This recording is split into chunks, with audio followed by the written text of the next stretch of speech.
اعوذ باللہ من الشیطان الرجیم بسم اللہ الرحمن الرحیم الحمد للہ الذی لا یبلغ مدحتہ القائلون ولا يؤسي نعماء العدون ولا يؤدي حقه المجتهدون الذي ليس لصفته حد معدود ولا نعت موجود ولا أجل ممدود الذي فطر الخلائق بقدرته ونشر الرياح برحمته ثم الصلاة والسلام على أشرف الأنبياء والمرسلين أبي القاسم مصطفى اللهم صل على محمد وعلى عترته الطيبين الطاهرين المعصومين المظلومين ولعنة الدائم على أعدائهم أجمعين من الآن إلى لقاء يوم الدين بسم الله الرحمن الرحيم قال رسول الله صلى الله عليه وآله وسلم إن الحسين مصباح الهدى والسفينة النجاة صلوات پڑھیں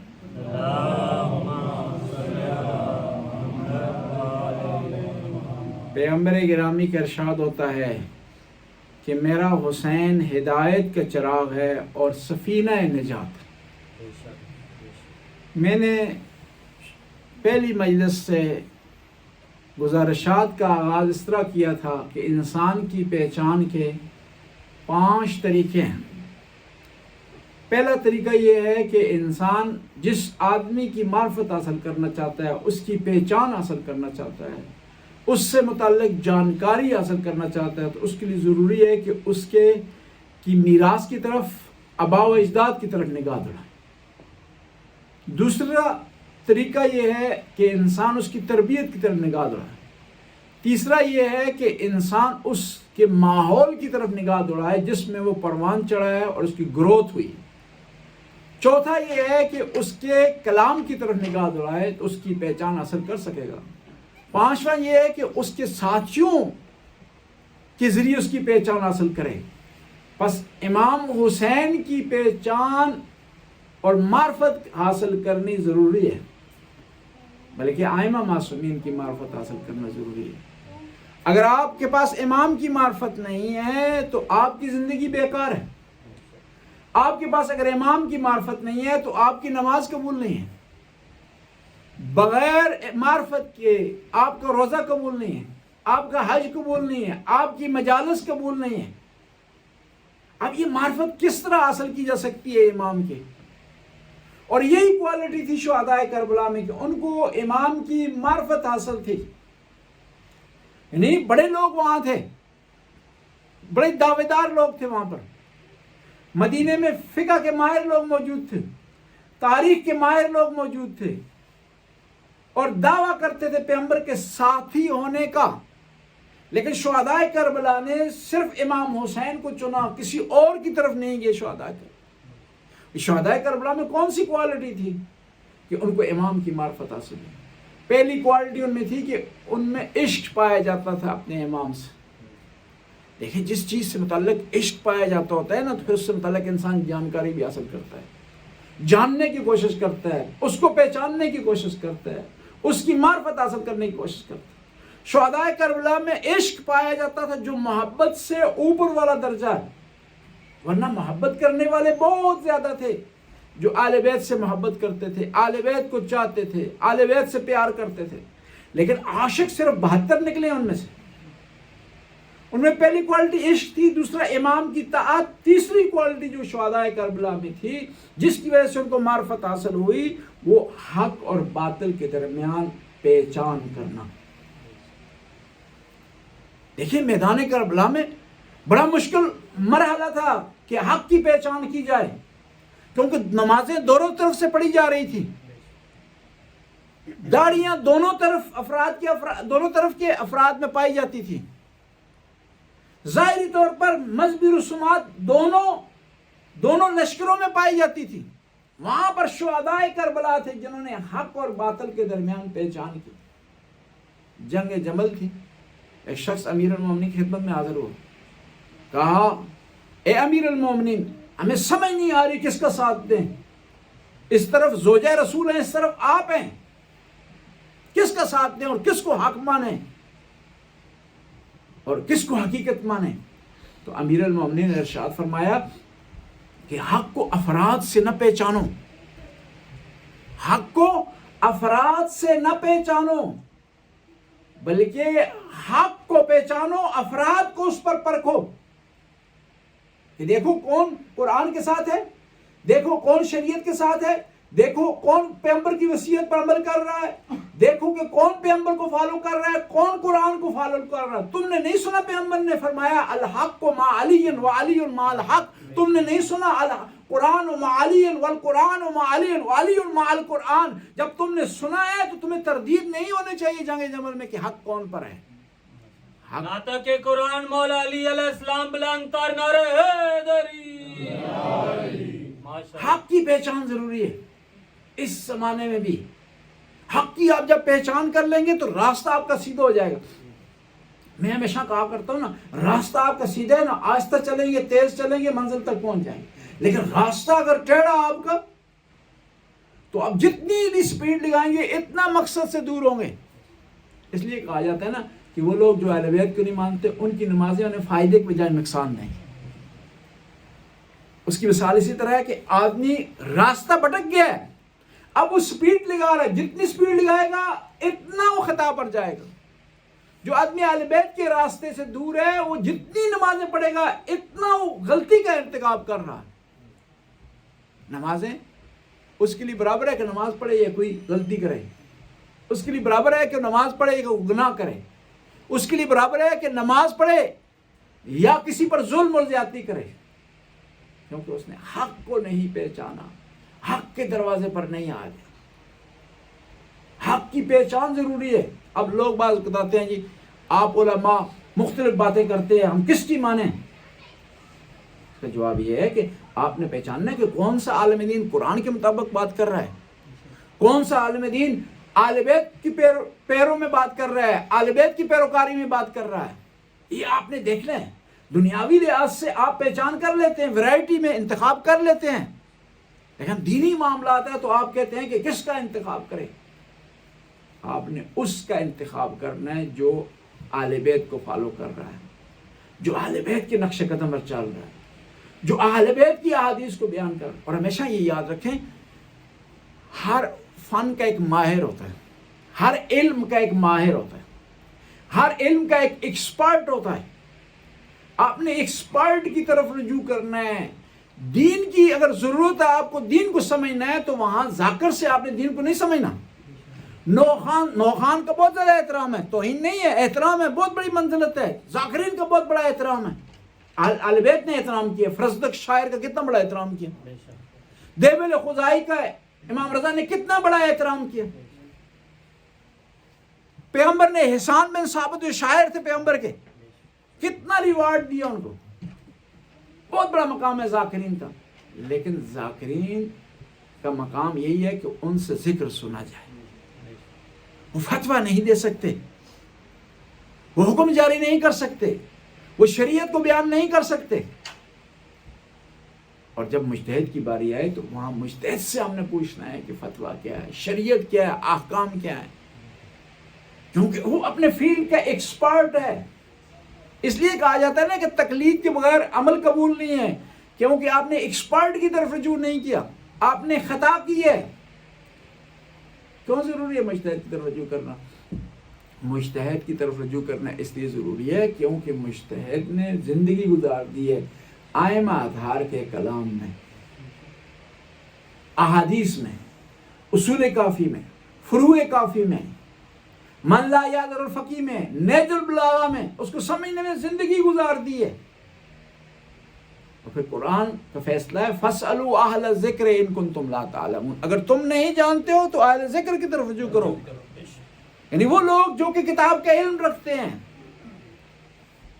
اور پھر مجتہد کی پہلی شرط یہ ہوتی ہے کہ مجتہد سائن لنفسہ ہی، وہ کیا ہو، تزکیہ نفس اس نے کیا ہو، اپنے نفس پر عبور رکھتا ہو، تسلط رکھتا ہو، دنیاوی لالچ اسے نہ ہو، دکھلاوے کے لیے نہ کر رہا ہو، فتویٰ دے رہا ہو۔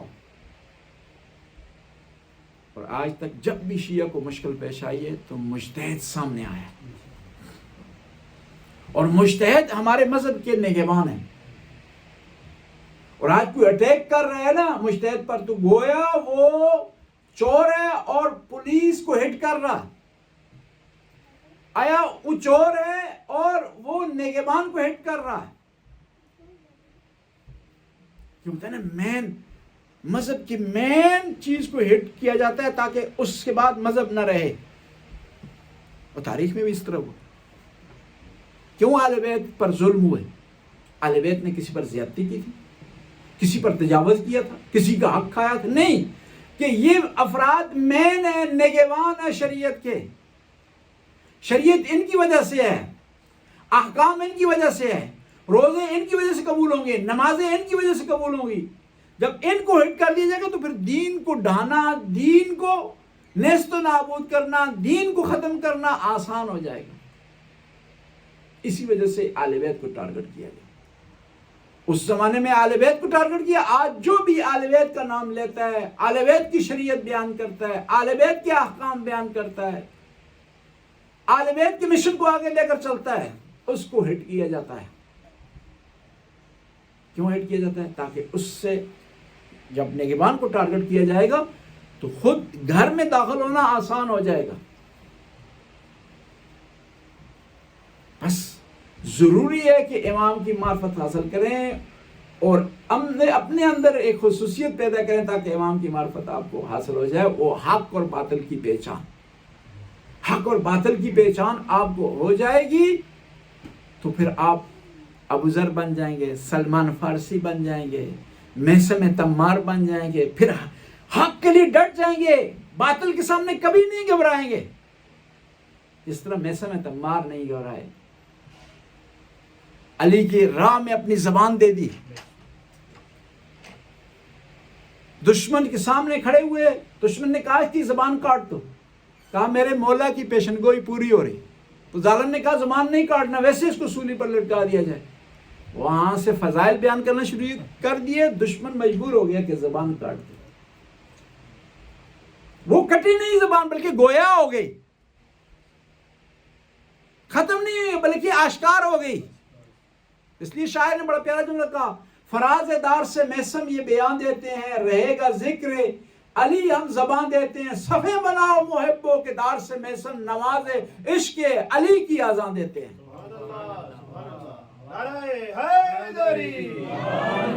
یہ کہنا آسان ہے کہ ہم شیعہ، یہ کہنا آسان ہے کہ ہم عزادار ہیں، یہ کہنا آسان ہے کہ ہم محب ہیں، اس کے لیے اس طرح قیمت چکانی پڑے گی جس طرح ابو ذر نے چکائی۔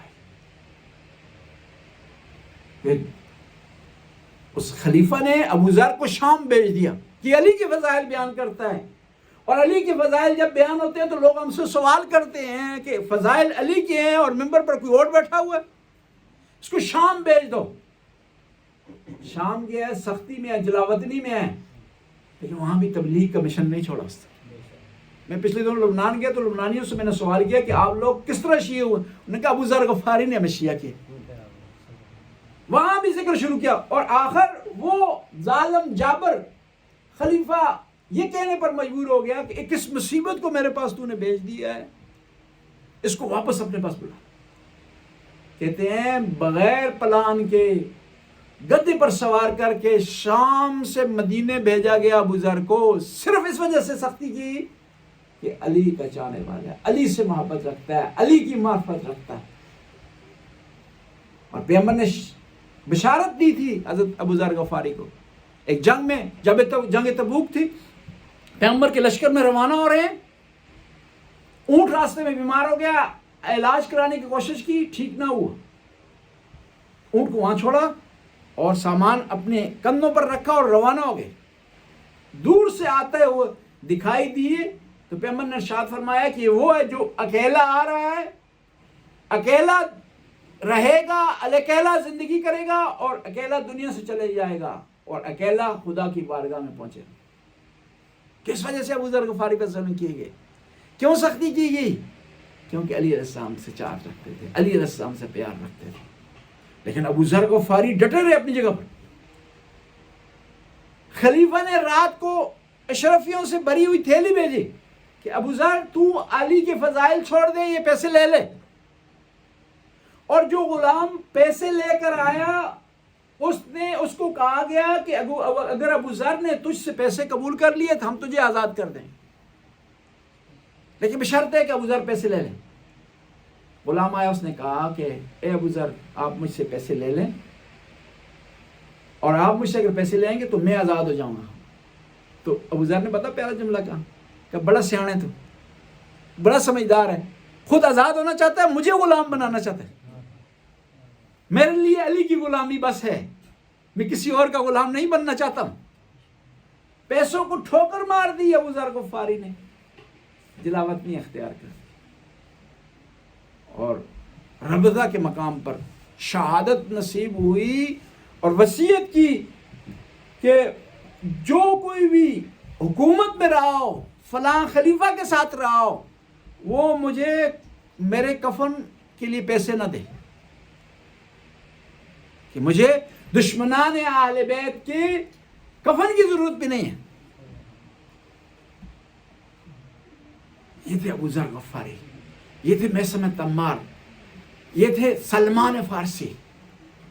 اور اسلام میں صلوات پر بلند آواز سے تھک تو نہیں ہے؟ اسلام میں عمل ہے، رشتہ داری نہیں ہے، قبیلہ نہیں ہے، قوم نہیں ہے، تعلقات نہیں ہے۔ سلمان فارسی کا کوئی تعلق نہیں عربی سے، عرب معاشرے سے، عربی زبان سے، عربی لہجے سے، لیکن پیغمبر نے ارشاد فرمایا سلمان منا اہل البیت، سلمان ہماری اہل بیت میں سے۔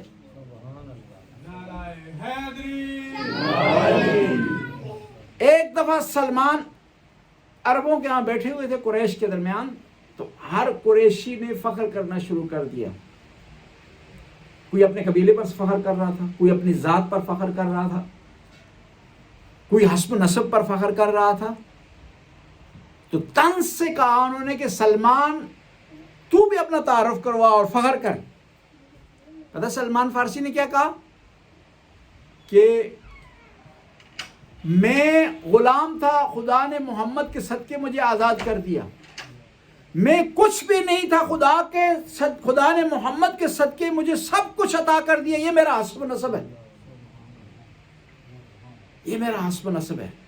یعنی فخر کریں کس پر؟ اپنے عقیدے پر، اپنے عمل پر، حسب و نسب پر فخر نہ کریں۔ اور تاریخ پر میں جو ظلم ہوئے نا، مظالم، وہ عقیدے کی وجہ سے ہوئے، حسب و نسب کی وجہ سے نہیں ہوئے، حسب و نسب کی وجہ سے نہیں ہوئے۔ تاریخ میں کوئی سید بھی یہ کہتا تھا کہ میرا کوئی تعلق نہیں اہل بیت سے، اسے کچھ بھی نہیں کہا جاتا تھا۔ یعنی اسے پر ظلم سید ہونے کی وجہ سے نہیں ہوتے تھے، اس پر ظلم اس وجہ سے ہوتے تھے کوئی اہل بیت کا ماننے والا۔ یعنی جو تاریخ میں میثم تمار پر کیوں ظلم ہوا ہے؟ یہ ہاشمی خاندان سے تھا۔ ابو ذر غفاری پر کیوں ظلم ہوا ہے؟ کوئی ہاشمی خاندان سے تھے؟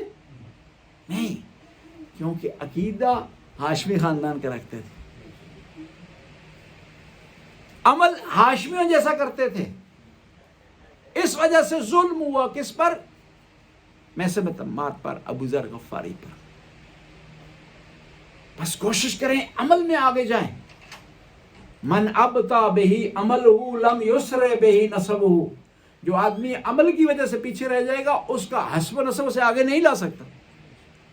مولا امیر المومنین ارشاد فرماتے ہیں جل اللہ، بس عمل کریں گے تو کامیاب ہو جائیں گے۔ اور یہ عمل ہی تھا جو شہدائے کربلا کو دوسرے لوگوں سے ممتاز کرتا ہے۔ شب عاشور کو پتہ کیا کیفیت تھی خیموں میں؟ دویہم کا دوی النحل، کہ قرآن پڑھنے کی آوازیں اس طرح بلند ہو رہی تھی حسین کے خیموں اور اصحاب حسین کے خیموں میں سے، گویا کہ شہد کی مکھی کی آوازیں بلند ہو رہی ہیں۔ ہم کتنا قرآن سے مانوس ہیں، کتنی دفعہ تلاوت کرتے ہیں، بچوں کے لیے قرآن کی تعلیم کا جو انتظام کرتے ہیں۔ آپ ہمیشہ مجلس میں آئیں، ہمیشہ ذکر سنیں، لیکن بچوں کی تربیت کا انتظام نہیں کریں گے تو یہ مجلس میں آپ کا آنا کافی نہیں ہوگا۔ انسان دو چیزوں سے مل کر بنا ہے، روح اور بدن، اور ان کا آپس میں گہرا تعلق ہے، ایک دوسرے سے جدا نہیں ہے، ایک دوسرے سے متاثر ہوتے ہیں۔ آپ کے سر میں درد ہوا، آپ پریشان ہو گئے، سر میں درد بدن کی چیز ہے اور پریشانی روح کی چیز ہے۔ پریشان ہوتے ہیں، روح کا معاملہ ہے، دل کی دھڑکن بڑھ جاتی ہے، جسم کا معاملہ ہے، اور ان دونوں کو خوراک کی ضرورت ہے۔ بدن کی خوراک مختلف ہو سکتی ہے، کھانا ہے، پینا ہے، اور روح کی خوراک کیا ہے؟ قرآن کی تلاوت، اہل بیت کا ذکر سننا، عزاداری میں شرکت کرنا، اہل بیت سے محبت کرنا۔ اور جس طرح بدن کی کچھ بیماریاں، روح کی بیماری ہے۔ بدن کی بیماری ہے آپ کی، سر درد ہو گیا، زکام لگ گیا، سنگین بیماری ہوئی، ہارٹ کی پرابلم ہو گئی، بلڈ پریشر کا مسئلہ ہو گیا، گردوں کے پرابلم ہے، یہ کیا ہے؟ بدن کی بیماری ہیں۔ روح کی بیماری کیا ہے؟ غیبت کی عادت پڑ جانا، جھوٹ بولنے کی عادت پڑ جانا، والدین کی نافرمانی کرنے کی عادت پڑ جانا، مسجد نہ جانے کی عادت پڑ جانا، مجالس میں شرکت نہ کرنے کی عادت پڑ جانا۔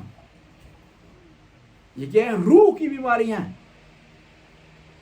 بدن کی بیماری ہو نا تو بچت ہو سکتی ہے، روح کی بیماری تو بچت نہیں ہو سکتی۔ اور شہداء کربلا وہ تھے کہ جن کا روح حاوی ہو گیا تھا بدن پر، وہ بدن کے تابع نہیں تھے بلکہ روح کے تابع تھے، اس لیے میدان کربلا میں ڈٹے رہے اور حق کا ساتھ دیا اور امام کی معرفت حاصل کی، امام کی معرفت حاصل کی، اور پھر ذرا برابر نہیں گھبرائے شہداء کربلا۔ اور یہ شہداء کربلا کوئی معمولی شخصیات نہیں تھی۔ امام نے کیوں چنا تھا انہیں؟ کیونکہ نمازی تھے۔ کیوں چنا تھا؟ کیونکہ دوسروں کا حق ادا کرنے والے تھے۔ کیوں چنا تھا؟ کہ محرمات سے پرہیز کرتے تھے، حرام کاموں سے پرہیز کرتے تھے، واجبات کو بجا لاتے تھے۔ اور بعض اوقات ہم سمجھتے ہیں کہ واجبات صرف یہی ہیں، روزہ، نماز، حج، زکوٰۃ، یہ واجب نہیں، ہمسائے کا خیال رکھنا بھی واجبات میں سے، اور بعض چیزیں مذہب سے اس کا تعلق نہیں ہے۔ ہمسایہ ایز اے ہمسایہ ہے، چاہے وہ مسلمان ہے کافر، آپ نے اس کا خیال رکھنا ہے۔ امام علی علیہ السلام صلوات پر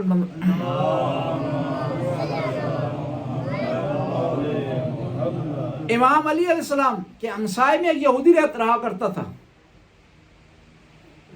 ایک یہودی رہا کرتا تھا، تو امام روزانہ اس کی خبر گیری کیا کرتے تھے، روزانہ اس سے پوچھتے تھے، خیریت دریافت کرتے تھے۔ تو ایک دن اس نے پوچھا کہ آپ ایسا کیوں کر رہے ہیں؟ کہا ہمارے آقا و مولا رسول اللہ نے ارشاد فرمایا ہے کہ ہمسائے کا خیال رکھنا، اس کے حقوق کی پاسداری کرنا واجب ہے۔ ایک دفعہ امیر المومنین روانہ ہو رہے ہیں کوفہ کی طرف مدینے سے، اور ان کے راستے میں ایک یہودی نے مل گیا جو ان کا ہم سفر ہو گیا، ان کا ہم سفر ہوا۔ تو اس پوائنٹ پر جہاں پر اس کا راستہ آپ سے جدا ہوتا تھا، اس راستے پہ امام علی جدا نہیں ہوئے، اس تھوڑا سا آگے چل پڑے۔ تو یہودی نے کہا کہ آپ نے تو مخالف سمت میں جانا تھا، آپ کی ڈائریکشن تو اور تھی، آپ کیوں میری طرف آ گئے ہیں؟ فرمانے لگے کیونکہ ہمارے بزرگ، ہمارے آقا و مولا رسول اللہ نے ارشاد فرمایا کہ مسافر کو اچانک تنہا نہ چھوڑا کرو، تھوڑا سا ہمراہی کرو اس کے ساتھ، تھوڑا سا اس کے ساتھ چلو، تاکہ تنہائی کا احساس نہ کرے. بابا زبان صلوات محمد وعجل فرجہ. تنہائی کا احساس نہ کرے. تو وہ شخص جب اس نے سنا تو فوراً اس نے کلمہ پڑھ لیا، مسلمان. سبحان اللہ، سبحان اللہ. کہ آپ کے اتنے پیارے اصول ہیں، اپنے کہ آقا نے اتنے پیارے اصول ارشاد فرمائے. معرفت امام تب آپ کو حاصل ہوگی کہ آپ کے گھر میں حلال ہو. حلال کی کئی اقسام ہوتی ہیں. ایک یہ کہ آپ جو کام آپ کے سپرد ہوئے، جو کام آپ کر رہے ہیں، جو نوکری آپ کر رہے ہیں، وہ ڈیوٹی ایمانداری سے انجام دیتے ہیں، آنیسٹلی انجام دیتے ہیں. پھر یہ ہے کہ بازار میں آپ نے چیک کرنا ہے کہ یہ جو ذبح ہے حلال طریقے سے ہوا یا نہیں ہوا. پھر حلال کی ایک اعلیٰ قسم یہ ہے کہ آپ نے اپنے مال سے خمس دیا یا نہیں دیا، امام کا حق دیا یا نہیں دیا. اور ہم سب سے بڑا ہمارا دعویٰ ہوتا ہے نا کہ ہم ان لوگوں پر لعنت بھیجتے ہیں جنہوں نے بیوی فاطمہ زہرا کا حق کھایا. جی بھیجتے ہیں نا جی. غاصبین پر لعنت بھیجتے ہیں نا جی. اور خمس بیوی فاطمہ زہرا کا حق ہے. اگر ہم ان پر لعنت بھیجیں اور خود ایسا کام کریں جس سے بی بی کا حق سلب ہو رہا ہو تو ہماری پوزیشن کیا ہوگی؟ اس وقت وہ غاصب تھے، آج ہم غاصب کہلائیں.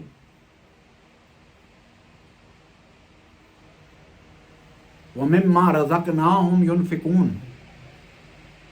کہ مومن وہ ہے جو ہم نے اسے دیا اس میں سے خدا کے راستے میں خرچ کرتا.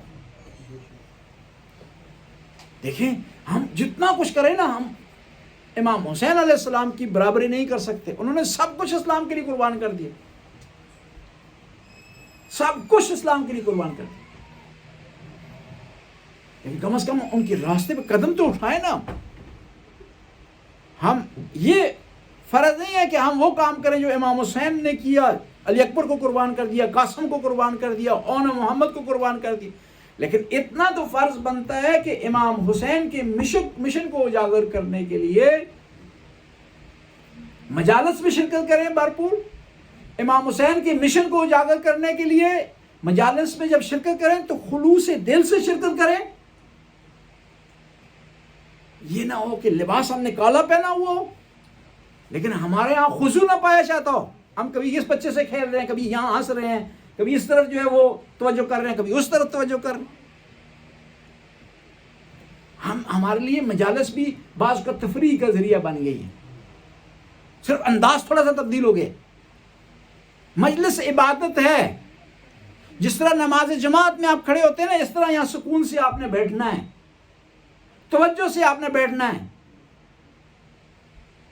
اور یہ توجہ سے جب بیٹھیں گے نا تو پتہ ہے اس مجلس میں کون آیا ہوا؟ بی بی فاطمہ زہرا آئی.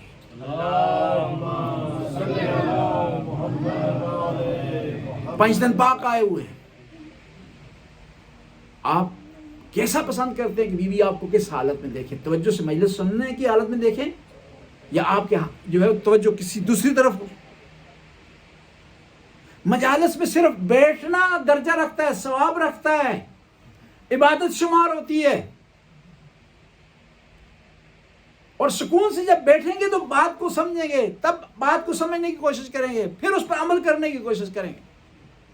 جب سکون سے آپ نہیں بیٹھیں گے تو بات کو جو ہے وہ کس طرح سمجھیں گے؟ حسینیت حسینیت یزیدیت یزیدیت پاک شہدادی ذات بلند تر صلوات.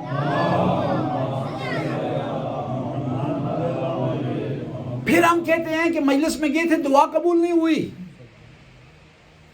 دعا کس طرح قبول ہو؟ مجلس میں آپ کی توجہ نہیں تھی، اور بچوں سے آپ کھیل رہے تھے. مجلس میں آپ جو ہے وہ سن نہیں رہے تھے غور سے. اور دعا کی قبولیت کے لیے بھی شرط ہے. اس میں کوئی شک نہیں کہ جو حسینی مجلس سے دعا مانگی جائے وہ ضرور قبول ہوتی ہے، لیکن قبولیت کی شرط ہے. پہلی شرط یہ ہے کہ آپ نے حق کو ناس ادا کیا ہو، کسی کا حق آپ کی گردن پر نہ ہو۔ دوسری شرط یہ ہے مجلس میں دعا کی قبولیت کی کہ آپ اس سے پہلے کہ اپنے لیے دعا کریں دوسرے مومنوں کے لیے دعا کریں۔ دعا کی قبولیت کے لیے شرط یہ ہے کہ دعا سے پہلے اور دعا کے آخر میں صلوات پڑھی جائے۔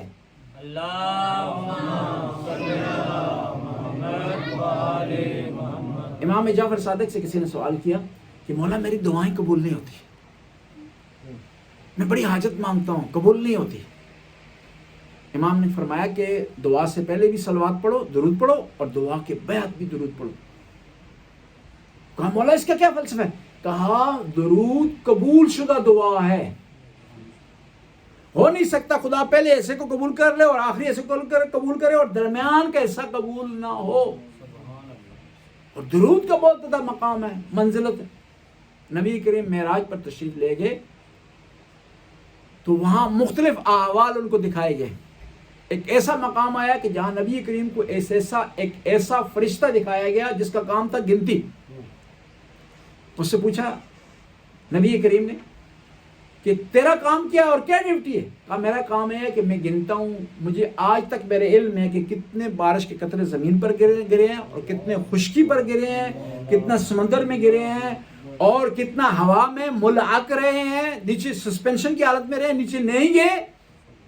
پھر پیغمبر اسلام نے سوال کیا کیا کوئی ایسی چیز ہے جو تیری گنتی سے باہر ہو؟ اس نے کہا کہ جب بھی کوئی آپ پر اور آپ کی آل پاک پر درود بھیجتا ہے تو اس کے ثواب کو میں نہیں گن سکتا ہوں، اس کے ثواب کو میں نہیں گن سکتا ہوں۔ یعنی اتنا بڑا مقام ہے درود کا، درود کی اتنی بڑی منزلت ہے۔ بس میں عرض کر رہا تھا شہدائے کربلا میں پہلی خصوصیت یہ تھی کہ وہ عاشق امام حسین تھے، دوسری امام حسین کی اطاعت کر رہے تھے، تیسری خصوصیت ان میں تھی کہ حق اور باطل کی پہچان تھی، حق اور باطل کی پہچان۔ چوتھی خصوصیت یہ تھی کہ وہ اپنے عقیدے میں راسخ تھے۔ عقیدہ آپ کا صحیح ہونا چاہیے، عمل بعد کی بات ہے۔ عقیدہ آپ کا صحیح نہیں ہے تو کوئی عمل قبول نہیں کیا جائے۔ اور عقیدے بیس ہیں، فیتھ بلیف بیس ہیں آپ کے عمل کے قبول ہونے کے لیے، آپ کی دعاؤں کے قبول ہونے کے لیے، آپ کی نمازوں کے قبول ہونے کے لیے۔ اور اسی کے حصول کے لیے حر نے یزید کے لشکر کو چھوڑ دیا اور امام حسین کی طرف آ گیا۔ حر ابن یزید ریاحی، حر کا معنی ہوتا ہے عربی میں آزاد۔ امام حسین نے کہا کہ تیری ماں نے صحیح تیرا نام رکھا، انت الحر فی الدنیا والآخرہ، تو دنیا میں بھی حر اور آخرت میں۔ امام جب مکہ سے نکلے ہیں تو 2 منزلوں کے بعد آپ اس مقام پر آگے جو کوفہ کی طرف مڑتا تھا، دور سے ایک لشکر آتا ہوا دکھائی دیا امام کو۔ امام کے ساتھیوں نے کہا کہ ہمیں درخت دکھائی دے رہے ہیں، صلوات پڑھنا بس۔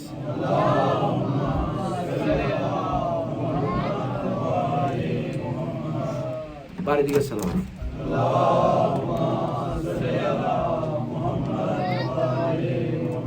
امام کے ساتھیوں نے کہا کہ کچھ درخت دکھائی دیتے ہیں۔ امام کا درخت نہیں ہے، لشکر ہے۔ اور جب اس سے پہلے غازی عباس پانی بھرنے لگے تو امام حسین نے کہا کہ ایکسٹرا پانی آپ نے بھرنا ہے، کچھ مہمان آ رہے ہیں ہماری طرف۔ یہ لشکر ہے جو روکنے کے لیے آ رہا ہے، لیکن امام انہیں کیا کہہ رہے ہیں؟ مہمان۔ یہ کہتے ہیں علم غیب امام کا، کہ امام جانتے تھے اور آیا ہے مقابلہ کرنے کے لیے، لیکن یہ مقابلے میں نہیں ٹھہر سکے گا جی، مقابلے میں نہیں ٹھہر سکے گا۔ لشکر قریب آیا تو دور سے امام نے جج کیا کہ یہ لشکر جو آ رہا ہے بہت زیادہ پیاسا ہے، اور پیاس کی اتنی شدت تھی کہ ایک سپاہی آتے ہوئے گر گیا تھا پیاس کی وجہ سے۔ حر کے لشکر کا 1000 کا لشکر۔ امام حسین علیہ السلام نے آتے ہوئے غازی عباس کو کہا غازی عباس تمام مشقیں اتار دو اور ان کو پانی پلاؤ۔ اور اگر امام حسین وہاں پر پانی نہ پلاتے ان لوگوں کو تو یہ لوگ پیاس سے ہلاک ہو جاتے، جنگ کرنے کی ضرورت نہیں تھی۔ لیکن نواسہ رسول ہیں، ساقی کوثر کے بیٹے ہیں، کسی کو پیاسا نہیں دیکھ سکتے۔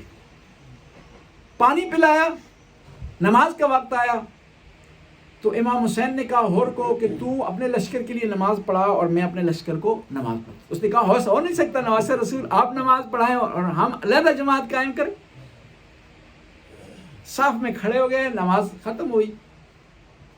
اب بعض روایات بتاتے ہیں دوسرا دن تھا کہ جب امام نے کوفہ کی طرف چلنے کی کوشش کی, موو کرنے کی کوشش کی کوفہ کی طرف, تو ہور کا لشکر سامنے آ گیا امام کو روکنے کے لیے. اور امام نے غصے میں کہا قد ثقلت امک. عربی میں اس کا مطلب یہ ہوتا ہے کہ تیری ماں تیرے ماتم میں بیٹھ جائے, یعنی خدا تجھے مرگ دے دے کہ تو میرا راستہ روک رہا ہے. تو جب امام نے یہ لفظ کہا نا تو ہور نے پتہ کیا کہا کہ آپ کی والدہ تو وہ ہیں کہ میں وضو کے بغیر بھی ان کا نام نہیں لے سکتا ہوں. آپ نے میری ماں کا نام لیا, اگر کوئی اور ہوتا نا, کوئی اور ماں ہوتی تو میں جواب دیتا, لیکن کیونکہ آپ کی ماں فاطمہ الزہرا ہیں, نبی کی بیٹی ہیں, میں ان کا نام بغیر وضو کے بھی نہیں لے سکتا ہوں. امام نے کہا کہ مجھے کوفے کی طرف جانے دو. کہا مجھے حکم ملا ہے کہ آپ کو کوفے کی طرف نہ جانے دیا جائے, آپ کو روک لیا جائے. کہا پھر مدینے جانے دو. کہا مدینے میں نہیں جانے دو. پھر اس ہور نے کہا کہ آپ مدینے اور کوفے کے علاوہ جہاں کہیں جانا چاہتے ہیں چلے جائیں. 2 محرم کو ہور کے قافلے کے ساتھ امام حسین کا قافلہ کربلا میں داخل ہوا. سختیوں پر سختیاں میں اضافہ ہوتا رہا, پانی کی بندش کا مرحلہ آیا, ہور دیکھتا رہا. شب عاشور کو جب اس کے کانوں پر آواز پہنچی نا الاتش الاتش کی, بچوں کے رونے کی, منقلب ہو گیا, تبدیل ہو گیا, اس میں چینجنگ آ گئی ہور میں. دیکھیں آل بیت کے بچوں نے یہ کہا الاتش, پیاس پیاس, لیکن کبھی بھوک نہیں کہا. بھوک کا سوال نہیں کیا, کھانے کا سوال نہیں کیا, پانی کا سوال کیا آل بیت نے. شب عاشور کو یہ چکر لگاتا رہا, کبھی امام حسین کے خیمے کے قریب آتا, پھر واپس چلا جاتا اور کہتا خدایا میں جنت اور جہنم کے درمیان میں ہوں, میرے لیے راستہ دکھا. شب عاشور وہ سختی میں گزری. جب صبح عاشور ہوئی, جب اس نے دیکھا نا کہ چارہ کوئی نہیں چل رہا, دشمن امام کو شہید کرنے پر تلا ہوا ہے, اس نے پتہ کیا کیا, اپنے بیٹے اور غلام کو کہا کہ میرے ہاتھ باندھ دو اور مجھے غلاموں کی طرح پکڑ کر حسین کی بارگاہ میں لے جاؤ. کہتے ہیں یہ آیا حسین علیہ السلام کی بارگاہ میں, کہا اے مولا میرے آقا, میں نے آپ کو بڑا ستایا, میں نے آپ کو مجبور کیا, میں نے بیویوں کو رونے پر مجبور کیا, میرے لیے کوئی توبہ کا راستہ ہے؟ حل لی توبۃ سبیل, آیا میری توبہ کا کوئی راستہ ہے؟ امام نے کہا اور آ جا, ہم تیری توبہ قبول کرتے ہیں. جب یہ ہو رہا ہے امام کی بارگاہ میں, ہور نے آتے ہوئے کہا کہ جائیں میری طرف سے بی بی زینب سے معافی مانگیں, کیوں کہ میں نے محسوس کیا تھا جب میں نے آپ کے قافلے کو روکا نا, خیموں سے رونے کی آواز آئی تھی. میں معافی مانگنا چاہتا ہوں بیویوں سے کہ میری وجہ سے ان کو دکھ پہنچا ہے. اور آیا اور امام سے اجازت چاہیے. امام نے کہا تو میرا مہمان ہے, میں کیسے تجھے اجازت دے سکتا ہوں, اور مجھے معاف کرنا, ہمارے یہاں رسم ہے کہ ہم مہمان کو پہلے پانی پلاتے ہیں, لیکن مجھ نواسہ رسول کے پاس پانی نہیں ہے اور تیرے سامنے پیش کر سکے, اور ہماری مہمان نوازی کو قبول کرنا. اور میدان میں جانا چاہتا تھا. اس کا بیٹا آیا, اس نے کہا میں گوارا نہیں کرتا کہ میرے ہوتے ہوئے میرا بابا شہید ہو جائے. اور کا بیٹا میدان میں گیا, اس نے وار کیے, ظالموں نے چاروں طرف سے اسے گھیرا لیا اور اس پر ایسے وار کیے, قطع اربا اس کی لاش کے ٹکڑے ٹکڑے کر دیے. آواز دی یا بتا درکنی, اے بابا میری مدد کو آئے. اور مدد کے لیے جانا چاہتے تھے, امام حسین نے روک لیا, کہا اور تو نہ جا, مجھے پتا ہے میرے نانا نے کہا کہ باپ کے لیے جوان بیٹے کی لاش اٹھانا بڑی سخت ہوتی ہے. لہذا تیرے لیے مشکل ہوگا کہ اپنے بیٹے کی لاش اٹھائے. میں کہوں گا قربان جاؤں نواسہ رسول پر. خود کہہ رہے ہیں کہ باپ کے لیے مشکل ہے کہ جوان بیٹے کی لاش اٹھائے، لیکن مولا آپ نے تو علی اکبر کی لاش اٹھائی. امام نے علی اکبر کی لاش اٹھانے کی کوشش کی. جب ہمت نہ بنی نا آواز دیے بنی ہاشم کے جوانوں آؤ. آج ایک باپ بے بس ہو گیا ہے کہ اپنے بیٹے کی لاش کو اٹھائے. اب ہر میدان کی طرف خود گئے حملہ کیا.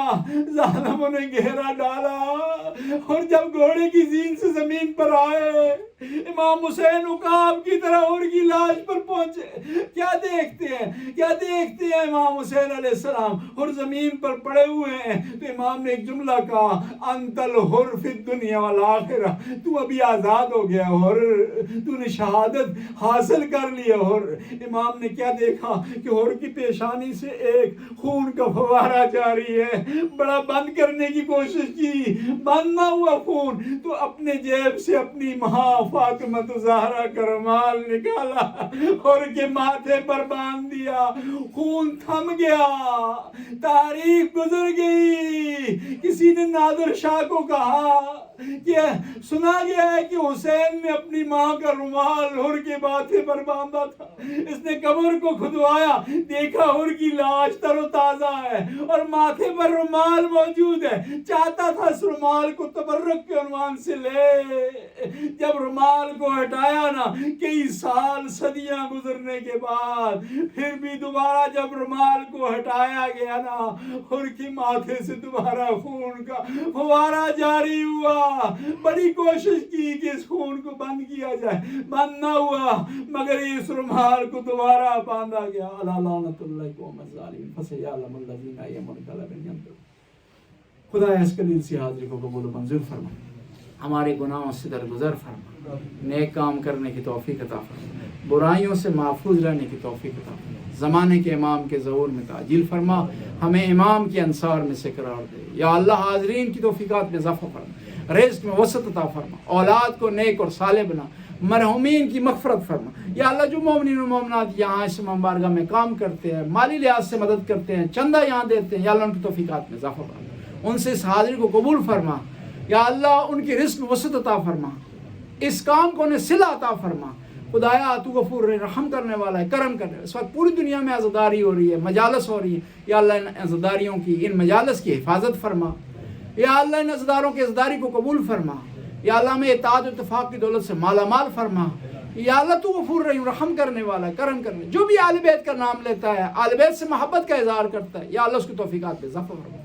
یا اللہ زمانے کے امام کے ظہور میں تعجیل فرما، ہمیں امام کے انصار میں سے قرار دے. ربنا آتنا فی الدنیا حسنہ وفی الآخرۃ حسنہ وقنا عذاب النار.